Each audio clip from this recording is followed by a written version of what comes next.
Hey, friends, and welcome back to episode 12 of the most amazing YouTube show you've ever seen.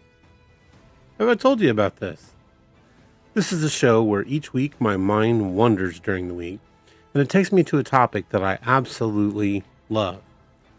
Then I come here and share it with you each and every week. I always like to start by thanking each and every one of you who takes just the minute that it takes to click the like and the subscribe buttons down below. That just keeps this channel visible to others. This channel's purpose is never for monetization. It never will be. Don't need it. Don't want it. I just love creating content, and I love to create a community where people can talk about things that are on their mind. For me, a lot, it's going to be Survivor, video games, books, you name it. Whatever it may be for you, we can talk about that as well. This is a wonderful place to do it. So by clicking that like and subscribe, you're making it much easier for other people to find the channel. And for that, I thank you greatly. All right. This week, my mind took me to a place where it reminded me that I simply have too many games. I have a glut of riches, right? And that causes something to happen to me called analysis paralysis. That means when it's time to play a game, I immediately run into the thought of, oh gosh, what am I going to play? Then I begin to look at the literally thousands of options of retro games, almost nearing 100,000 at this point. And then any newer games that I could be playing in my Steam library or Epic library. And that causes me to see the task of even picking a game as being overwhelming, like most of the time. So most of the time, I just give up. I just head back to YouTube and see what new videos are being released and watch those. That means all these games that I have aren't even being played. Has this ever happened to you? Is this a normal thing that happens to you? Or am I just, one of these spoiled rich kids that has way too much and this is a me problem? I've talked to other people and it seems to be a problem for them as well. I can tell you lately, I seem to be fighting this problem almost every time I go to play a game. It's quite annoying. Before the Christmas break, I was finishing up the Final Fantasy VII Rebirth, and at least that was long, and it gave me something to focus on. But the minute I finished it, it was like, what do I play next? And I went to YouTube. Especially since in my game library, 75% of the retro games I have, think about this, 75% of the retro games I have, I've never even played before. Not once. So you can nearly count those as brand new games to me because I've never seen them, even though they're sometimes 20, even 30 years old. I always have my favorites, and I seem to want to go back to them over and over and over again as they're warm and comfortable. I already know how to play them, and I know what to expect from them. But then I begin to think of all the awesome Game Boy Advance games or Sega Saturn games or even Sega Genesis and SNES games that I've never once booted up. And it kind of made me sick this week. And then I opened up Steam and found out my library is over 5,000 games, most purchased during all the Steam sales that have taken place over the years, where I buy like 10 games for $1, $2, $3 each, and then never, ever play them. So this week, I took this problem that my mind took me to a fellow YouTuber. I talked to him about this conundrum, and he immediately jumped in and said, yep, happens to me all the time. Absolutely all the time. And then he offered me a solution as to how he handles this problem in his life. He said he loves to either watch videos of reviewers that review a lot of games at once, other people, that they've played, and then he plays the games they feature. Or what seemed to work better, he said, was to even go buy a magazine like Retro Gamer and then vow to play every game that's featured in that issue of the magazine. whether he thinks he's going to like the game or not. And see, that was the key that opened the door for me. So many times as I'm going through all these lists, I go, oh, that's a shmup, and I don't really like shmups very much. I'm not good at them. Bullet hell or shmup, shoot 'em up games, or sports games. Of course, I'm terrible at sports games, but there are so many arcade-like sports games I'm missing out on. It it's just mind blowing to me. This was such an amazingly fresh idea that just this morning I went out and I went to my local Barnes and Noble and I purchased what they had on the shelves was a brand new Retro Gamer Annual Volume 12. And I just opened it up and read it. It took me about 3 hours. They're very big annuals, right? And this year's annual, they go back and spotlight all the games and articles that were the most popular in the magazine over the past year. For instance, they started with the ZX Spectrum computer retrospective.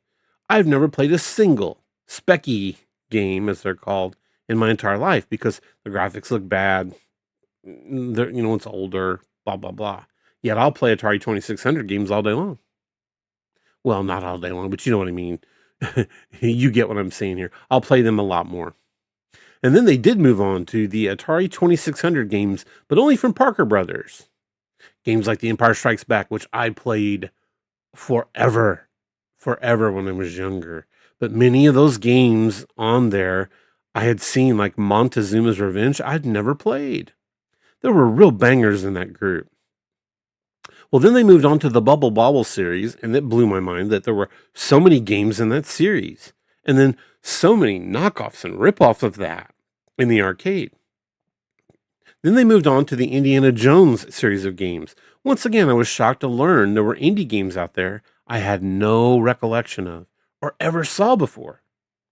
Then they moved on to the Sega Mega Drive, which is what it was known, the Genesis was known overseas in Europe, and its top games. Then they covered the developers Team 17, who are the creators of the Worms and the Alien Breed games. I have played those and loved those, but it was great to go back and see that once again, I had no clue there was a 3D Alien Breed game. No idea. On my Amiga, I used to play Alien Breed 1 and 2, and that was it. There are so many more games in that series. Then they had a blockbuster coverage of every fighting game made by Capcom.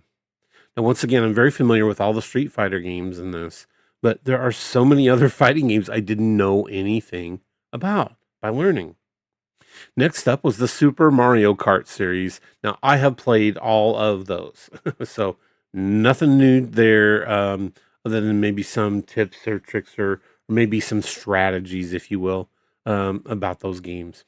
Then they covered the Doom series of games, and I learned about Doom DLC I had never seen. And of course, back in the original Doom days, they made what were called WAD files, WAD, which were whole levels for the game. And they sold them on disc. And sometimes there would be 100 levels. And I got to see a ton of those. Many of them were homemade. Well, they were all homemade, but they were then like licensed, like there were Simpsons games or things like that, levels, which was absolutely crazy. Then they went to the Tekken series of games, and I played all of those. They went to the Ridge Racer series of games. There were several in there I'd never seen. And then they ended with the massive library on the PS2.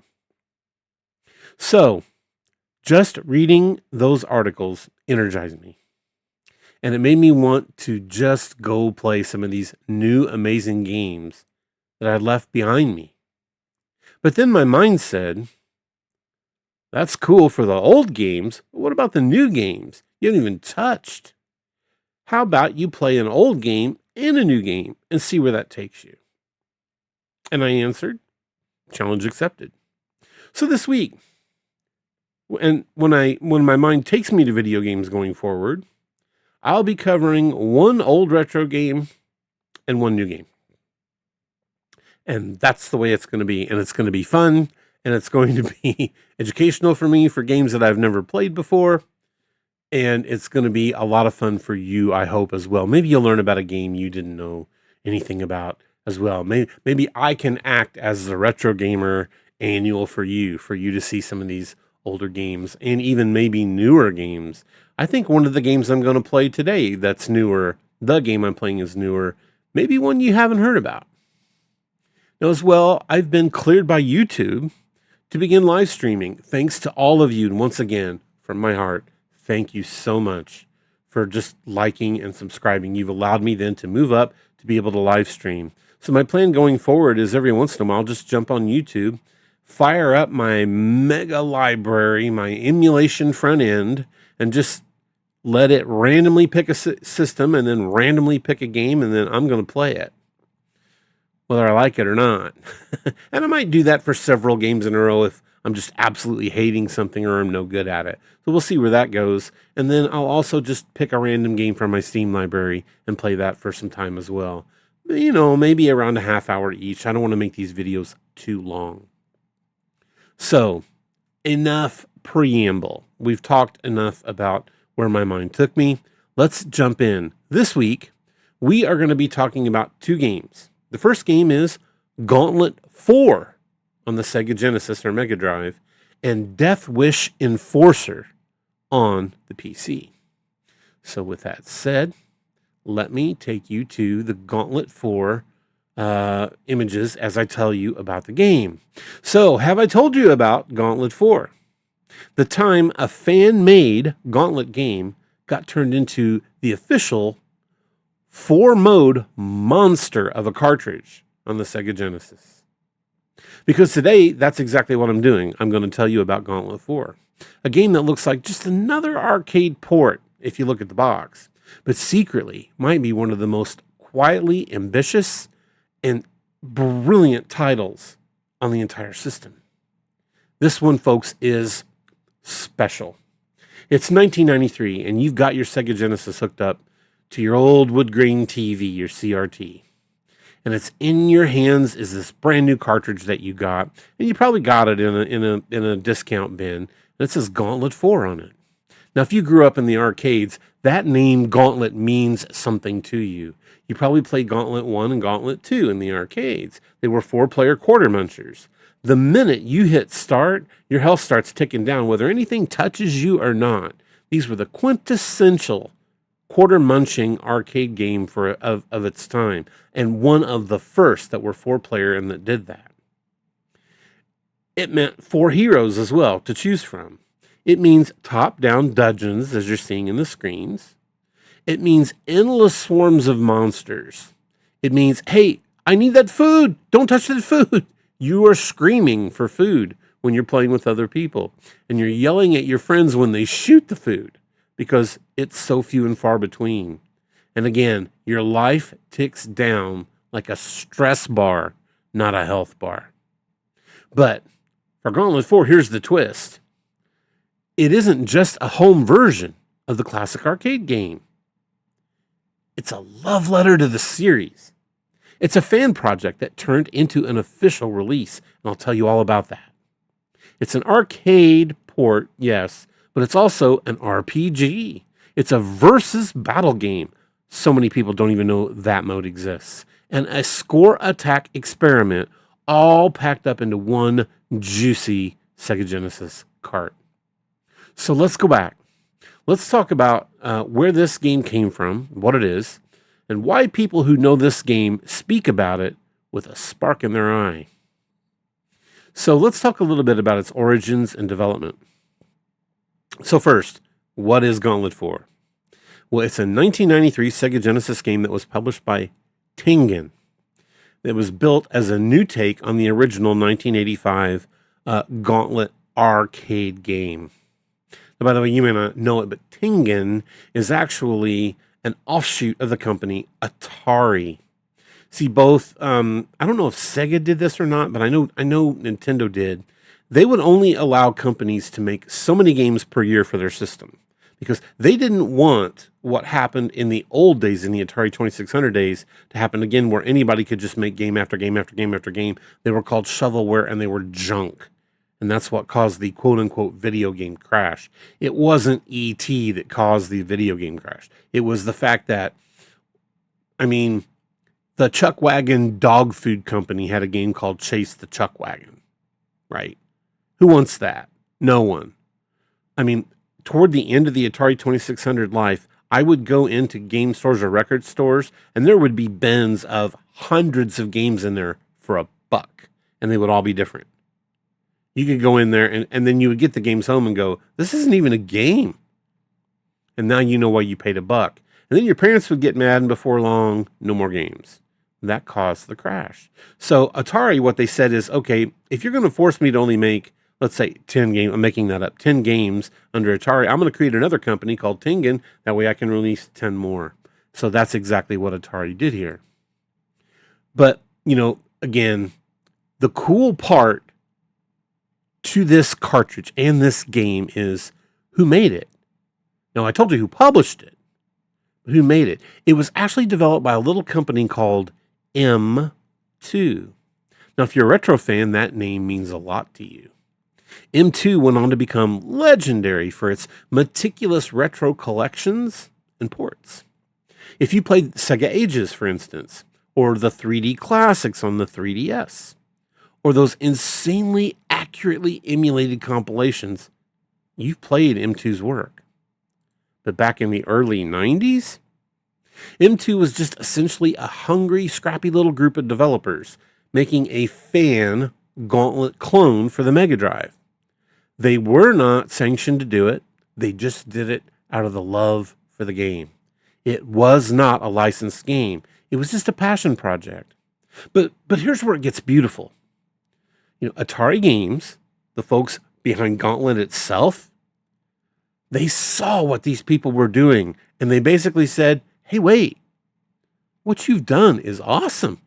No, seriously, I mean really, really good. We're not going to sue them. Let's hire them. Let's turn this into a real Gauntlet game. So Gauntlet 4 is what happens when a fan project gets blessed by the original creators and promoted into the canon of the universe. It's like if someone made an insanely good Mario fan game and Nintendo said, all right, that's Mario 5 now. Like that would ever happen, right? But that DNA, that created by superfans energy, is baked into every single mode on this cartridge. All right, let's just talk a little bit about what the game itself is about. At its core, it's still Gauntlet, okay? You pick from 4 iconic heroes. You get Thor the Warrior, Thyra the Valkyrie, Merlin the Wizard, and Questor the Elf. You drop into a top-down dungeon. Your health is constantly draining. Monster generators are spitting out enemies like demonic popcorn machines. They don't stop. You're scooping up the keys, you're grabbing food, you're zapping enemies, and racing for the exit. All very typical, vintage, and classic Gauntlet gameplay. If you played the arcade, you know the vibe. Elf shot food. Warrior needs food badly. Don't shoot that. We needed that. It's loud, it's crowded, and a little bit cruel sometimes. But Gauntlet 4 takes that pure arcade Gauntlet DNA and stretches it into 4, not 1, 4 distinct experiences in one cartridge. Let's talk about the 4 modes. The modes, these modes, this is where Gauntlet 4 stops being a port, okay? And it starts being something special. Arcade mode is the pure hit, right? First is arcade mode. This is where I just want to relive the cabinet in my old arcade experience mode. Same style of levels, same health ticks down constantly, same brutal enemy swarms, and up to 4 players at once can play if you've got that multi-tap and enough people willing to emotionally ruin your friendships over who gets the next food drop. It feels like someone shrunk the arcade machine and stuffed it right into your Genesis. No quarters, no sticky floor, and no line behind you to play. Just the pure Gauntlet adrenaline. But if arcade mode was all it offered, it would kind of be a nice curiosity, but not much more really. That's where the other modes come in. There's a quest mode, and Gauntlet becomes like an RPG light. Next up, this quest mode is where the game transforms. Quest mode says this: what if Gauntlet wasn't just about surviving as long as possible? What if it was about building a character and pushing through towers and actually finishing something? You see, in quest mode, you earn experience. You actually level your character up. You buy equipment and items in shops, and you explore multiple areas like an actual campaign. It turns Gauntlet into a kind of RPG like dungeon crawler. Again, same basic combat, same top down chaos, but now your run is not just a one off attempt, it's progress.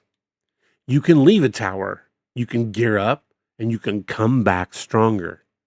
You can plan a build for your character. You can say, okay, this time I'm going to stack defense first and then damage, and I might actually survive that nightmare corner on floor 18. It's still Gauntlet, but it's Gauntlet with commitment. And on a home console in the early 90s, this was huge. Huge. Okay, now there's battle mode, or what was more commonly called couch war.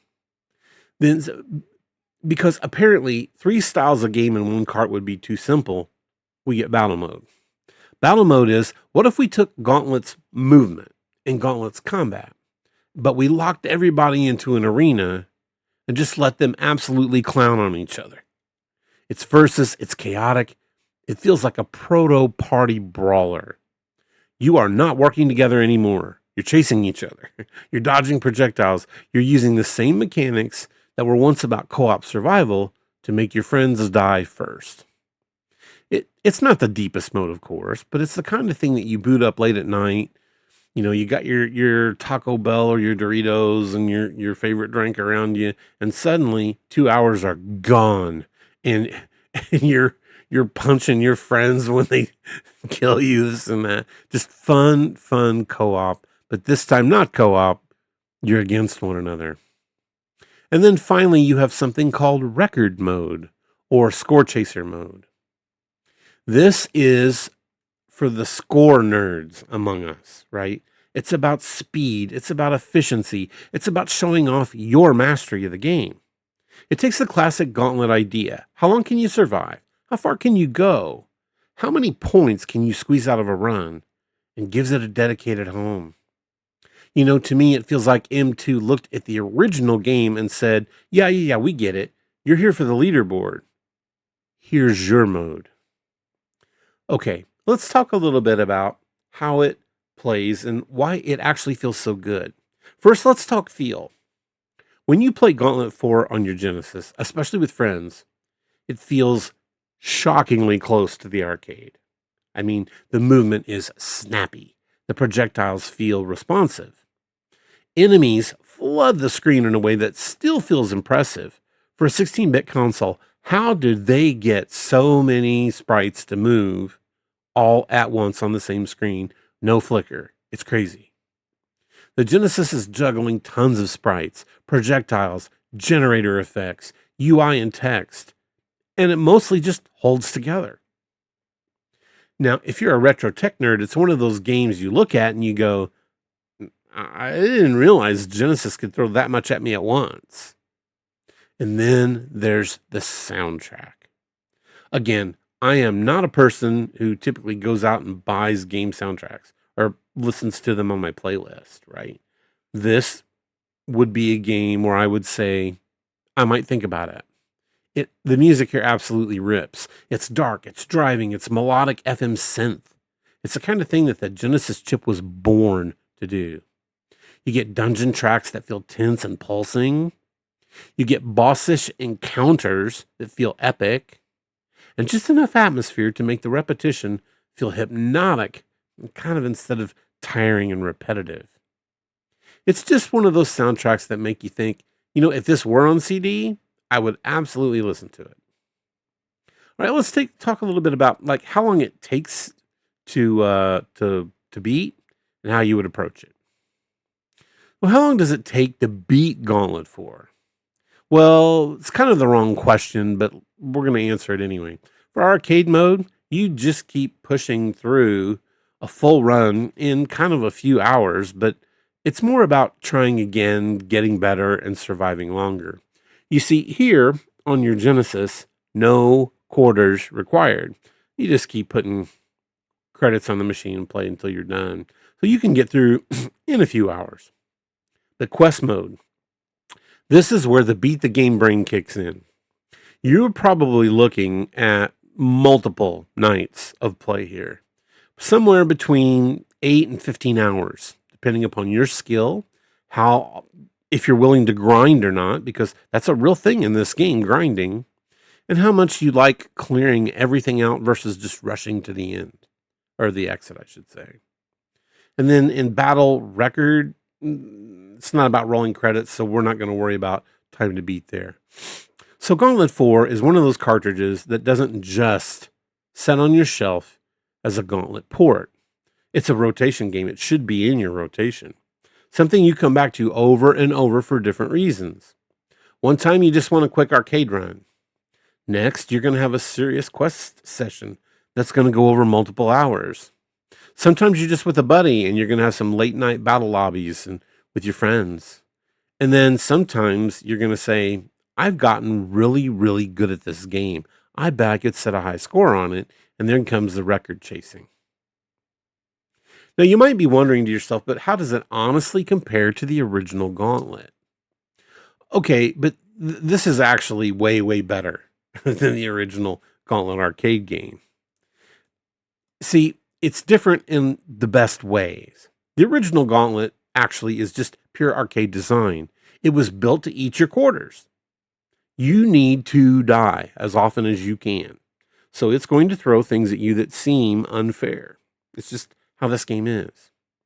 It was designed around quick runs, people getting in and out so the next person can play, escalation quickly, and just one more credit loop. On the other hand, Gauntlet 4 is a home console reinterpretation. It's built to respect your time with longer sessions. Here, it was designed around replay value and progression and multiple play styles. It does not replace the arcade game. It expands it.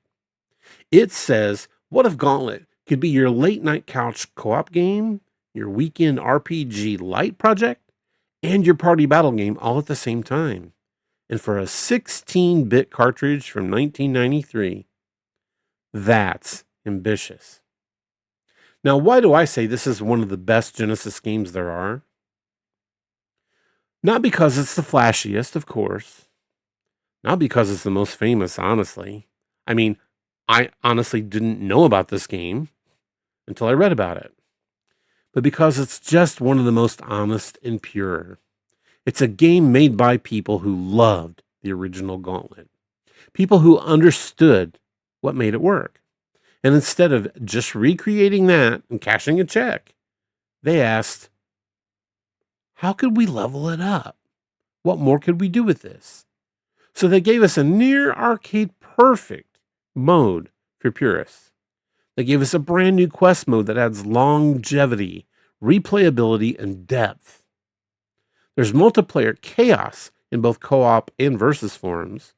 You're getting a killer soundtrack and solid visuals that push the system without being gaudy. It's not the Genesis showing off Mode 7 knockoffs or scaling tricks. It's the Genesis flexing in a more subtle way. They're saying to you, look how much we can throw at you at once. Have you seen that on the other console? Look at how many ways we can remix a simple idea. Have you ever seen that before?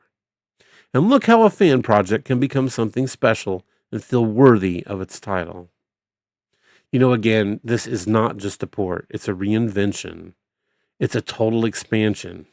It's a console-native reimagining of a quarter-munching arcade monster. And if you love co-op chaos, if you love old-school dungeon crawlers, or just seeing a system pushed in a smart, design-driven way, then yeah, Gauntlet 4 absolutely deserves the "have I told you about this" treatment.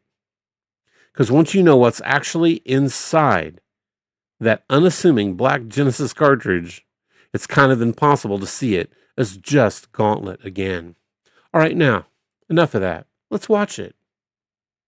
Let's check out the gameplay here.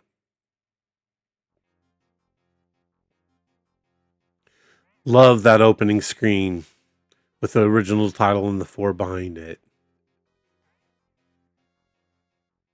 So there they are: arcade mode, quest mode, battle mode, and record mode. Check out these options: credits per player, difficulty, health per coin, reduce text in the game, game type, language, background music, controller text, all of these. You can set all of that in every mode. And it always gives you the little level 1, level 2, level 3. It tells you what you should be doing. And when you hit that button, look, 99, 98, 97, health's going down. Just like the original game. So our friend here's already battling ghosts. Now, obviously you want to hug the walls, okay? You hug the walls and it makes the enemies line up on the wall. Now that pile of bones at the bottom is what keeps creating the monsters. He needs to go for that right away like that. Get those out of there. Because each time, if you get hit, it's like 16 health, 4 health. It's different for every monster. But immediately, see, that thing's going to keep pumping the ghosts out until he takes it out. So keep running out and trying. I mean, I liked what he was doing there by trying to get him through a door level. But see, he ran out of there to the exit. There's so much more in that level he missed. So much more. So here we go. Up, and he's grabbed a potion now. And there's some treasure. He's got a key so he can open that, and here they come. So see, he should just stay along a wall and just shoot them. But he should stay along the right-hand wall. Okay. And there, funnel them through the doorway. So he's not even going to take a hit here. Great play. Great play. All right. Now, hug that wall. No, not the middle. Hug the wall. Because look what you're doing to yourself. You're there. See, he's taking hits. Kill the generators. Yep. There you go. Good job. Get your treasure. Up we go. No, hug the wall. Hug the wall. See where even the generators are on the wall. Now there's food. You don't want to shoot the food. Don't shoot the food. Okay. But always hit those generators first before you move on. Okay, we're coming down. More ghosts. More ghosts. There's the generator. Okay. Kill them. Kill the generator. See, it's going to keep pumping them out. This is what's crazy about this game. It doesn't care about you. The object is to kill you. You just hug the walls and head for the generators, and now he can exit. All right. On to level 3. Some food can be destroyed. So now we're in more of an open thing with less walls. So he's got to do the generators. Now you see those jugs there with XXX on it? Those are food that can be shot. So you don't want to shoot that food at all. But right now he's playing poorly. He's not trying to get generators. There he goes. I'm worried. Yeah, I see. He just shot and destroyed the food. He shouldn't have done that. So now he can pick up the others, and that'll help him a little bit with treasure. But immediately, grab your key and then kill the generators. I mean, I know I sound like a broken record. That's the key to this game. Now here also, do you see those little blue things that kind of, I don't know what they look like, some kind of shape? You want to be pushing on absolutely every single one of those because some of them will move and will even take you to different levels. They'll give you different treasure. There's all kinds of things you can do with those. You don't want to just not be doing that. He's left a lot of treasure and score on the board here in this game by not doing that. You notice he doesn't do it at all. Maybe he didn't know. I mean, it's okay. He needs to be watching Have I Told You About This. All right, here we go. So, he's almost got it cleared out. Just one more. I think one more generator up above. There. All right. Go and grab his key. That gives him 2 keys you see there on the left underneath his score. And 1 key, 2 key exit. There we go. Fight hand to hand by running into grunts. Okay. So, what do we got here? Grunts are nasty. They will just beat you. And they're going to hit you for a lot of health. Here you want to hang the wall like this and kill the generators. Constantly. This strategy never gets old. It never stops working.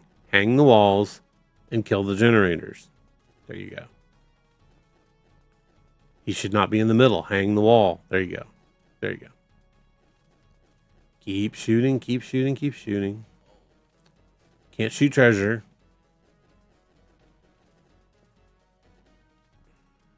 White ghosts are tougher. They take 2 hits, then gray. White turns into gray. There you go. Good job. Okay. Back. Keep going. Keep going. Don't shoot. Don't shoot that.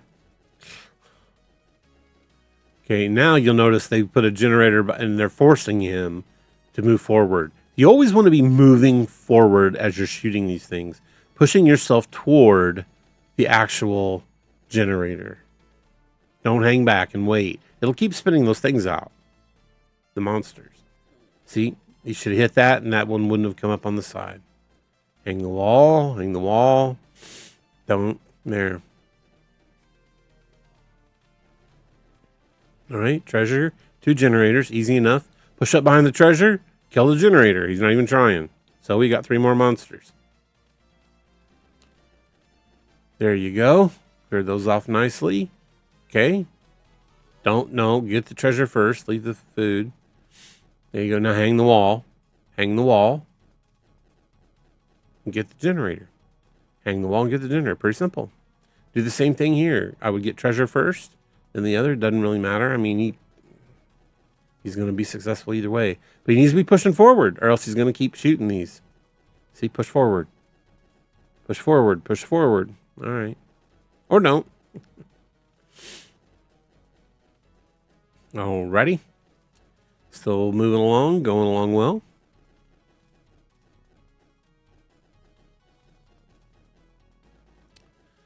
Yeah, these grunts are just a pain, and they keep coming forever. This particular level 4, be very tiresome. Here's where most people actually give up, to be honest with you. So many people that I talk to go, well, I got around level 4, level 5, and I just gave up. It was just the same repetitive gameplay. I'm like, oh, you didn't even get close. Didn't even get close. There's so much more to see here. We haven't seen death yet. We haven't seen wizards. We haven't seen the lobbers. There's a dragon in this. There's so much to see. Magic potions affect everything on screen. So he should be, that's telling him, hey, you have a magic potion there. You should use it and kill everything on screen. Instead, he just dies for the exit. Now, these demons are a pain in your butt because they shoot. Right? They shoot at you. First thing that shoots. So you want to be shooting their generators like immediately. Before you take your next breath, shoot the generators. There's 3 of them lined up there. Yeah. And he took shot after shot that he didn't need to. Aha, he saw up there. He goes, let me go get my treasure and food. He's down to 850 health, too. He entered this level, I think, with a little close to 1,000. So he's having his trouble. See, I wouldn't have left that space open over there because of that. See, he gets shot. They're going to shoot diagonal. By the way, he can shoot diagonal too, so he should go get that food and shoot diagonal and kill a bunch of those. But anyway, keep going. Keep killing your generators. Never walk by an open wall without killing everything above it.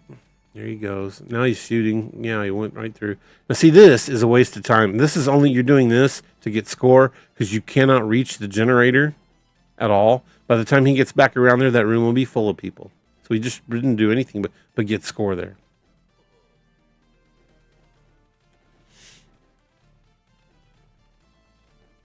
But there it is. He'll probably run right to the exit.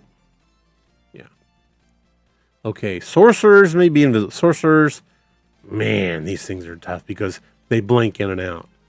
Just when you, so the only thing you can do to help yourself is, guess what? Say it with me. Take out the generator. Always be taking out the generator. It's your best friend. It's the only way to go far in any Gauntlet game. I don't care what it is. Take the generators out. See, these things blip in and out. They're so hard. The only way is you take the generators out and then they stop and then you can kill them. That's why hug the wall, grab the generator, kill it. But he just runs to the end. Missed the whole top half of the level. Use magic to kill death. Now we're at death. Okay. Death is a purple robe dude who you cannot kill. I don't care how much you shoot him, you can't kill him. You have to use a magic potion. Now our player here has a magic potion, right? You can see it right underneath his health there. And there was death down there. Now death will just zoom around the level. So don't think he's trapped down there, because if you see death and you actually get around it, they put another one up there at top. See? So you're going to have to kill it. But once you kill it, it'll disappear from the level. There, he got it. Good for him.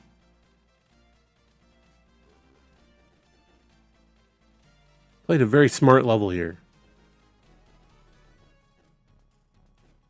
Doing everything right. Yep, there's the exit. All right, add coins anytime for extra health. Isn't that funny? This isn't an arcade game, so add coins at any time for extra health. See, he should be pushing up and killing the generator. There you go. Push up. Kill the generator. Stop him from coming. Now you can breathe for a minute. Get your key. Push up. There you go. Yeah. Oh, yeah. He's definitely running out of health. He'll be dead any minute. 100 health lasts no time. Yeah, I can't for the life of me wonder why they even bothered with coining and things like that in this game. It's home. You're not worried about coins. And he is going to be dead. There you go. So you put your initials in. And you press within 19 seconds to continue the level. Which is, if you want to see the end, that's what you do. That's what he did. And he starts again all over again. So friends, that is our Gauntlet 4 gameplay. You know, it was a fan project turned official release. It's a 4-mode love letter to one of the most iconic arcade games that's ever been made. And it's one of the Genesis' most quietly brilliant, endlessly replayable titles. If you've never played it, hunt this one down. Fire it up, bring a few friends along, and be prepared to yell, "Warrior needs food badly." All right, I hope you'll play that one. Hit me up and down in the comments. Have you played it? Which is your favorite mode? Right? I did play this after I read about it so that I would be knowledgeable for this segment. And what I can tell you is quest mode to me is awesome. Being able to level up your characters and keep playing and take breaks whenever you want. You can just leave and take breaks. Chef's kiss. Chef's kiss. So I am currently on the look. Of course, I've been able to play this through emulation, but now I'm going to go see if I can find the full version of this cart, box, manual, and everything for my collection. I love Gauntlet.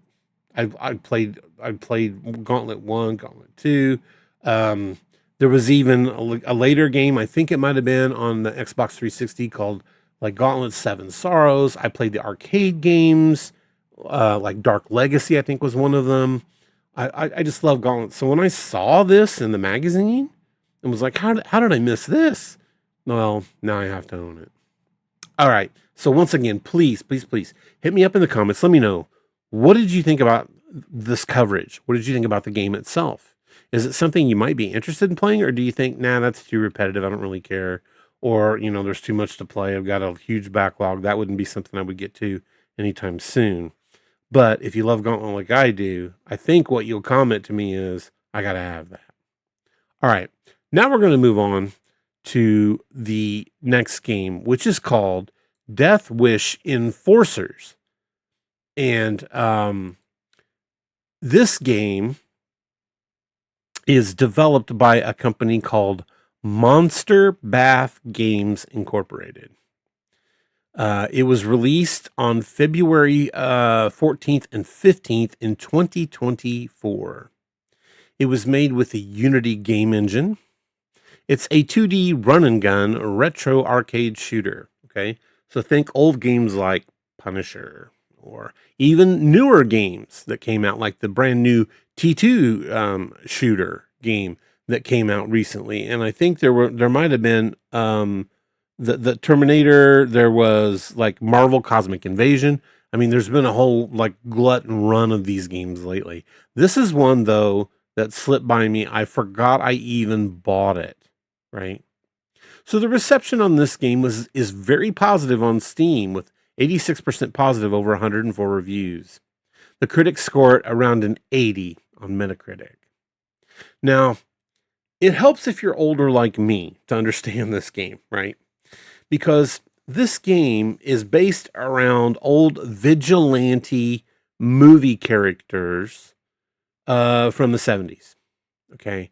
Like Dirty Harry, Clint Eastwood's Dirty Harry films, or Charles Bronson's Deathwish films. I mean, these characters are actually here, but they call him Filthy Larry and like Charles Braunwax or something like that, um, to get around actual licensing, I think. This game also is stylized like older arcade games like Sunset Riders. Right, it was a huge influence. And then, of course, like I mentioned, the '70s they were called exploitation and vigilante cinema, like Dirty Harry, Deathwish, etc. It's fast, it's loud, and it's drenched in grindhouse attitude. This is not a sequel to anything. It's its own game for sure. So how do you play? It's a side-scrolling 2D run and gun game. You shoot enemies across themed stages. You're going to dodge bullets and hazards and traps and all kinds of things. You're going to fight bosses at the end of each level. And it does have local co-op for up to 4 players, which to me is a huge selling point to these types of games. Like Teenage Mutant Ninja Turtles beat 'em up games. I mean, who's not going to play that 4 players any chance they get? The gameplay here is fast-paced. It's arcade tight. It's challenging but fair. And it's designed for replayability with multiple difficulties along as co-op and route choices. So again, the reason I purchased it when I did was because of that very positive 80%, 86% positive rate, and the fact that it had been praised for its retro feel and the tight controls. One critic wrote, or I'm sorry, not critic, reviewer wrote about it. It says it's a gloriously gritty tribute to Sunset Riders and classic vigilante cinema.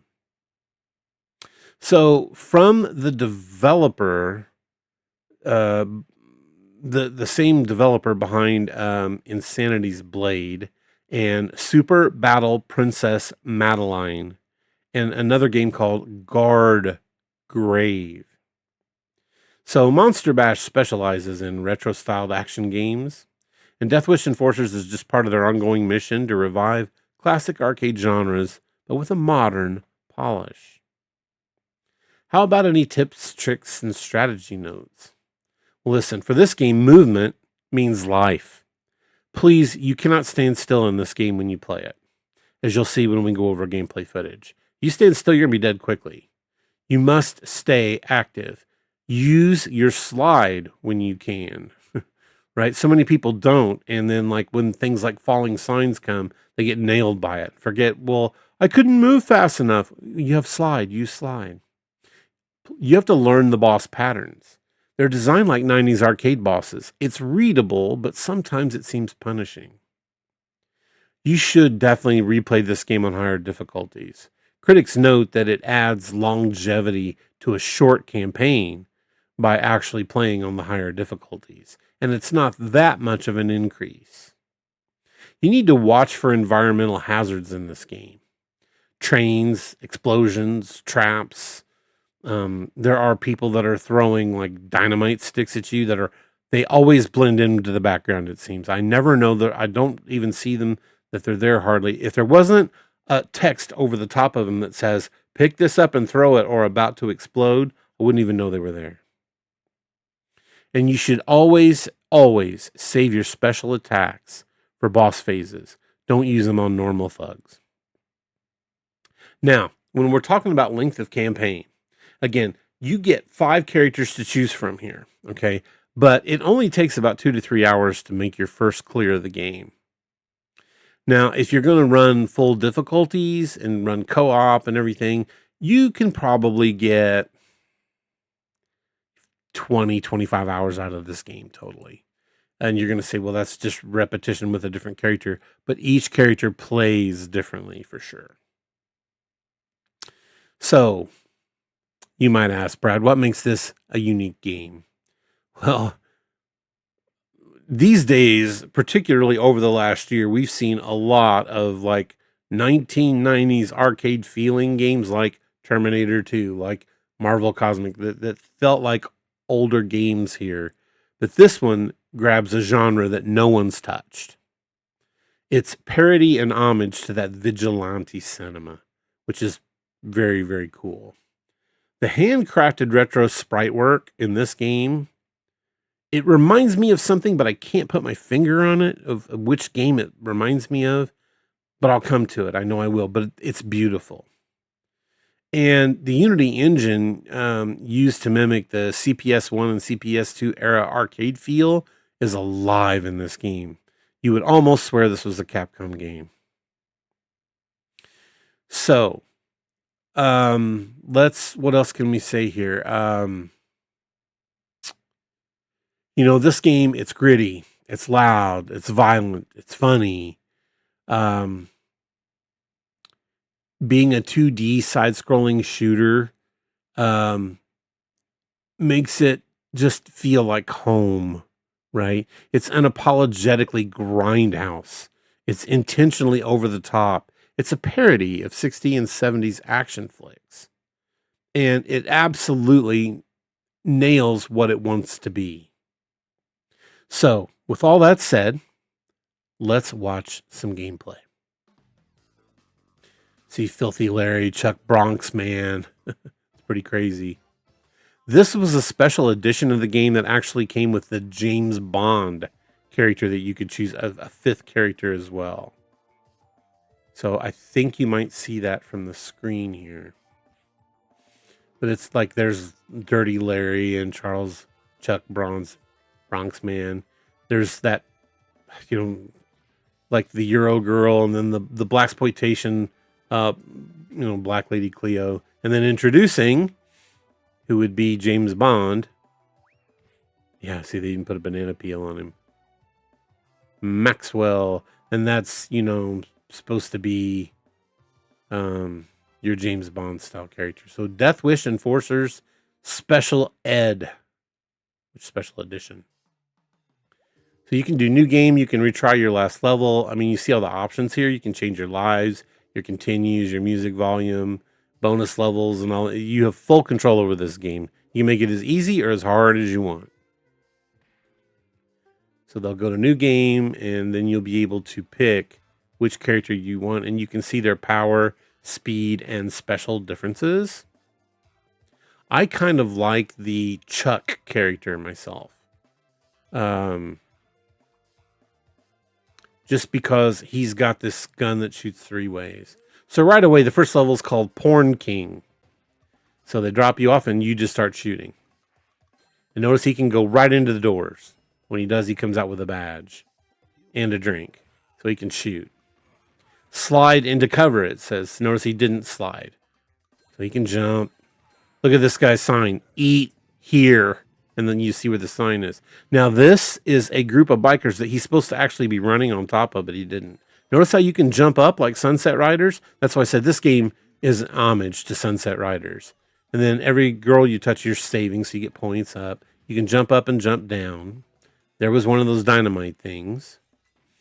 You can jump up and, kill. Oh, he loves to go into every... You want to go into every door you can, by the way. Boom. I love that multi-shot coming out of his gun. You can shoot up and here, see there? See, he slid to get out of that car. That car would hit him. There's a lot of coins up there he needs to go get and save the girl. Now, see the run or die? Watch this. He can start running on top of all these. And you should. Or else you're going to die if you don't. All right. So there's a guy with a bag, but he needs to slide. He didn't slide. He jumped. So he paid the price. You got to go up the ramp. And you always want to be grabbing those coins. Their score.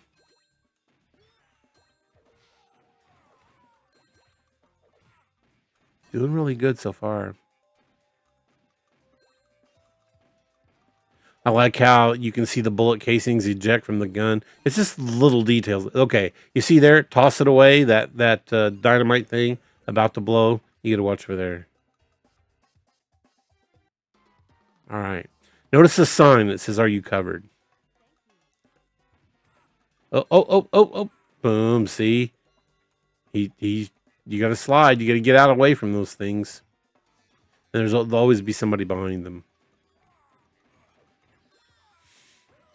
I think he can go in here. He didn't. Maybe he will. Nope. He's going to jump up. You jump up and you go across this line or you will die. And he jumped off because the guy was shooting him. I think he dies again here too. Yep. Guy shot him. You can shoot down diagonal. I don't know why he's not. Another sign. Okay, he slid out of that. Good. Good for him. There's an S on the ground, which gives you special power. Boosts up your special power. He's shooting everything. Another "Are you covered?" sign. Guess what? Time to slide. Didn't slide. Oh, he actually made it through there, but the guy shot him on top. And he gets to the pimp in the purple coat. Uh-oh. Yeah. You saw what I saw. Okay. This is the boss. The Porn King. So he's got these two like plant holder things in front of him that you've got to take out first to be able to take him out. Else your bullets will never hit him. Okay, so you just want to be moving back and forth to shoot the guy. Now he goes back inside the building, so he gets harder to hit.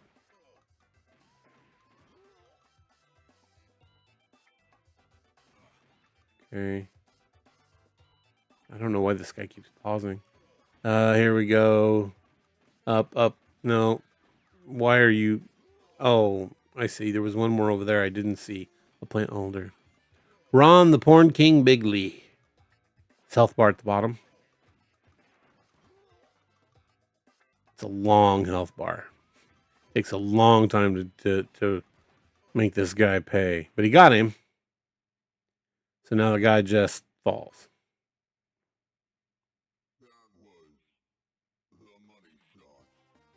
Bonus 10,000. And you pick up your evidence, anything that you collected. So now it's 22,000. And you move on to the next level. This is the Scorpion Killer. Comes in on a boat. And rinse and repeat. Yeah, it's the same gameplay. I mean, a lot of people say this is repetitive. It's just the same stuff over and over and over again.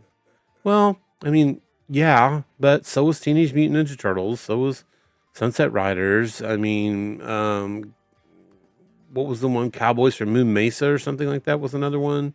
There's so many of them. But at the end of the day, you play for score. These were score games.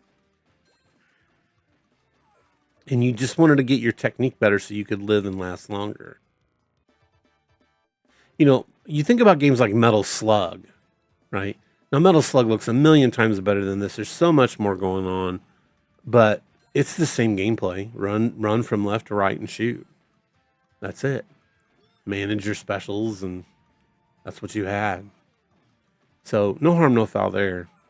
I just like the whole mockery of the whole 70s vigilante movie themes that they've got going on here. It really sets this game apart in a genre that's clearly somebody's got way too much focus on, because I think we get like 2 new games in the genre every week now. If they're not this, they're Souls-likes, right? Also love here you can just shoot up, right, into the background.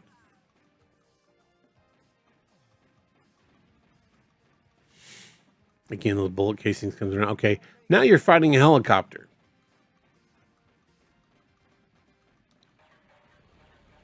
So shooting the helicopter, making sure it doesn't hit you.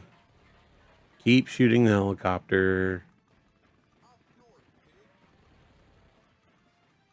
He gets to move on.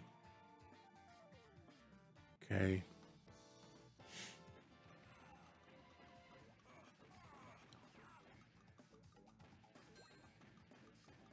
Yeah, I mean, there's no elevators here, but this I get because of all the doors and everything. This gives me the feeling of like elevator action. Now here, notice he can't go any farther. He's got to go up so he can go over and then come back down. So they try to put a few puzzles in here that way. And they try to bring in a few new enemies too. Like he needs to go up and get the girl. Come back down, shoot up and diagonal. Right? He's taking way too many, way too many hits. Oh wow, it just dropped him right on top of that guy. That'll take him out quickly.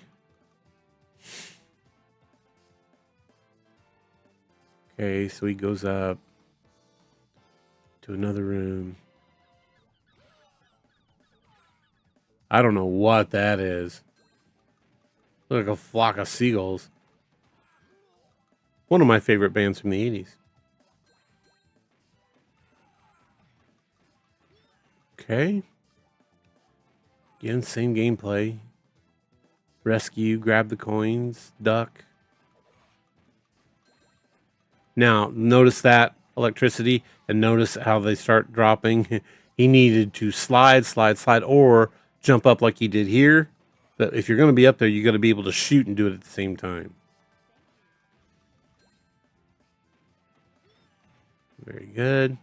It's all looking good. Yeah, you don't want to face that dude on the big howitzer gun there with a shield on it. I like how he's sliding. Still hard level. Hard level. In through the door. Getting, oh, here we go. Axel D. Bulbous.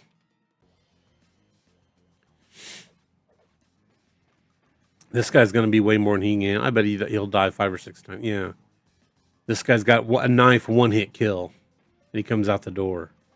And then he sends like a goon. Right? You don't want to get close to him. And this, I think the guy in this gameplay can't quite figure that out. I think he thinks, oh, he hit me one time with a knife and killed me, so my knife is the best thing I can do. But look, every time he gets close, he died. That's what, the 4th time he's dead? He's died already on this character?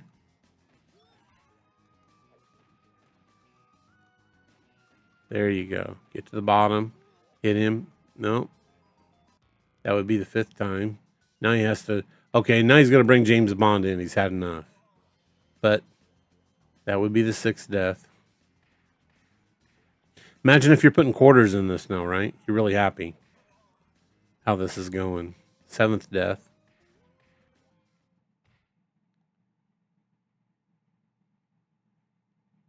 And see, this cheap guy goes in, and then all of a sudden, here comes somebody we don't even know to take him out.